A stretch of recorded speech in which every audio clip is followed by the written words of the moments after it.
వచ్చి అలసి సొలసి ఉన్న ఓ బిడ్డలారా, నా యొద్దకు రండి, మీకు విశ్రాంతినిస్తానని పలికిన ప్రభువా మీకు స్తోత్రమయ్యా. నీవే మాకు చాలు యేసయ్యా, నీ దీవెనలే మాకు చాలు యేసయ్యా, మీ కృప మాకు కావాలి యేసయ్యా, మీ దీవెనలు మాకు కావాలి యేసయ్యా. మీ ముందు మోకరించి ప్రభు అడుగుతున్న ఈ బిడ్డలందరినీ ఆశీర్వదించండి ప్రభువా. కృప వెంబడి కృపలతో నింపండి ప్రభువా, మీ పరిశుద్ధ ఆత్మ అభిషేకముతో నింపండి ప్రభువా. ఈ బిడ్డల్లో ఉన్న బాధలు, వ్యాధులు, సమస్యలు తొలగించండి ప్రభువా. బిడ్డల ఉద్దేశాలన్నీ కూడా నెరవేర్చండి ప్రభువా. హల్లెలూయా, హల్లెలూయా, హల్లెలూయా, హల్లెలూయా, హల్లెలూయా, హల్లెలూయా. సహోదరులారా, ఈ యొక్క ఆఖరి ఆశీర్వాదాన్ని స్వీకరించబోతూ ఉండగా ఏ దీవెనలు పొందుకోవాలని ఆశపడుతున్నావు, ఏ కార్యాలు నెరవేరాలని ఆశపడుతున్నావో ఆ ప్రభువుకు చెప్పు. ఆ గొప్ప దేవుడు దీవించబోతున్నాడు. తన దూతల సమేతముగా మన మధ్యలోనికి వేయించేసి మనందరిలో ఉన్న భయాన్ని తొలగించబోతున్నాడు, మనందరిలో ఉన్న బాధలు తొలగించబోతున్నాడు, మనందరిలో ఉన్న వ్యాధులు తొలగించబోతున్నాడు. ప్రతి కష్టాన్ని, ప్రతి బాధను, ప్రతి సమస్యను ఆయన తొలగించబోతున్నాడు. నీ బాధ ఏమిటో చెప్పు బిడ్డ, నీ సమస్య ఏమిటో చెప్పు బిడ్డ, నీ ఆటంకాలు ఏమిటో ప్రభువు చెప్పు బిడ్డ. ఎక్కడెక్కడ బాధ ఉందో, ఎక్కడెక్కడైతే వేదన ఉందో, ఎక్కడైతే నొప్పి ఉందో, ఎక్కడెక్కడైతే గడ్డలు ఉన్నాయో, ఏ అనారోగ్యంతో అయితే నీవు భయపడిపోతున్నావో ప్రభుకు సమర్పించు. యేసు నామములో ఈ సమస్యలన్నీ తొలగిపోవునుగాక, యేసు నామములో ఈ రోగాలన్నీ తొలగిపోవునుగాక, యేసు నామములో నడినెత్తించి అరికాళ్ళ వరకున్న ప్రతి భాగము స్వస్థత పరచబడునుగాక, మీ ఆత్మతో నింపబడునుగాక, మంచి ఆరోగ్యముతో నింపబడునుగాక, మీ దీవెనలతో నింపబడునుగాక, గొప్ప కార్యాలు జరిగించునుగాక. అడగండి ప్రియ సహోదరులారా, యేసయ్యా మీ ముందు మోకరించిన ఏ ఒక్క బిడ్డను కూడా వట్టి చేతులతో వదిలిపెట్టకుండా ప్రతి ఒక్క బిడ్డను దీవించండి ప్రభువా. ఒక్కొక్క బిడ్డ ఉద్దేశాలు మీకు తెలుసు ప్రభువా. స్తోత్రం. ఈ బిడ్డలందరి ఉద్దేశాలు నెరవేర్చండి. ఇది ఆరాధన జరుగుతూ ఉండగా ఆన్లైన్లో మెసేజెస్ పంపిస్తున్నటువంటి బిడ్డలను, ఆన్లైన్ ద్వారా వారి యొక్క విన్నపాలు తెలియజేస్తున్న బిడ్డలందరినీ ఆశీర్వదించండి ప్రభువా. ఈరోజు పుట్టినరోజు జరుపుకుంటున్న బిడ్డలను దీవించండి దేవా. వివాహ వార్షికోత్సవాలు జరుపుకుంటున్న బిడ్డలను దీవించండి ప్రభువా. ఈరోజు జన్మనిచ్చిన బిడ్డలను దీవించండి ప్రభువా. అనేక విధాలుగా ఆసుపత్రిలో బాధపడుతున్న బిడ్డలను దీవించండి ప్రభువా. సంపూర్ణ స్వస్థత వారికి దయచేయండి ప్రభువా. అనేకమైనటువంటి కష్టాలు, బాధలు, పేదరికము, శాంతి సమాధానం లేకుండా బాధపడుతున్న వారిపై ఇప్పుడే ఈ క్షణమే మీ దీవుల వర్షాన్ని కుమ్మరించండి ప్రభువా. మీ అభిషేకముతో నింపండి ప్రభువా. ఆర్థిక సమస్యలు, కోర్టు సమస్యలు, ల్యాండ్ సమస్యలు, భార్య భర్తల మధ్య సమస్యలు, విడాకుల సమస్యలతో బాధపడుతున్న వారికి ఇప్పుడే ఈ క్షణమే ప్రభువా వారికి మంచి మార్గాన్ని చూపించండి ప్రభువా. పశ్చాత్తాపాన్ని దయచేయండి ప్రభువా. సోదర భావాన్ని దయచేయండి ప్రభువా. ప్రేమాప్యాయతలను దయచేయండి ప్రభువా. యేసయ్యా, ఈ ఒక్క బిడ్డను కూడా వదిలిపెట్టకుండా ఈ ఆరాధనలో పాలు పంచుకుంటున్న ప్రతి బిడ్డను కూడా, ప్రతి కుటుంబాన్ని కూడా పేరు పేరున దీవించి ఆశీర్వదించమని మన నాథుడైన క్రీస్తు ద్వారా అడిగి వేడుకొనుచున్నాము తండ్రి. ఆమేన్. సహోదరులందరూ కూడా మోకరించండి, రెండు చేతులు జోడించి ఆ గొప్ప దేవుని యొక్క ఆశీర్వాదాన్ని స్వీకరిద్దాం. ప్రభు మీతో ఉండునుగాక,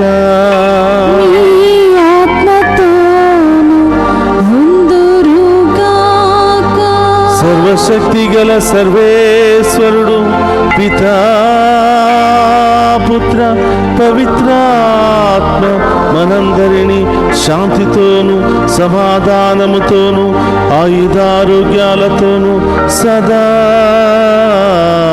దీవించునుగాక.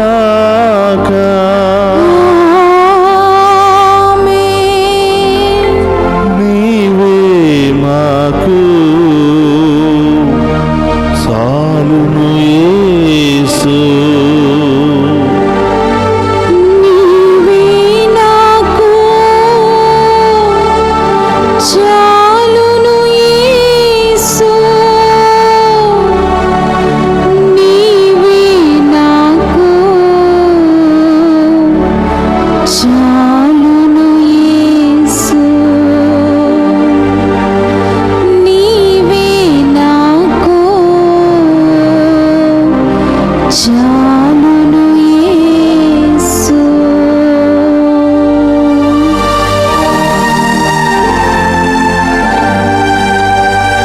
పరిశుద్ధ పరమదీయ ప్రసాదమునకు సదాకాలము ఆరాధనీయ స్తుతి స్తోత్రము నమస్కారములు కలుగునుగాక. పరిశుద్ధ పరమదీయ ప్రసాదమునకు సదాకాలము ఆరాధనీయ స్తుతి స్తోత్రము నమస్కారములు కలుగునుగాక.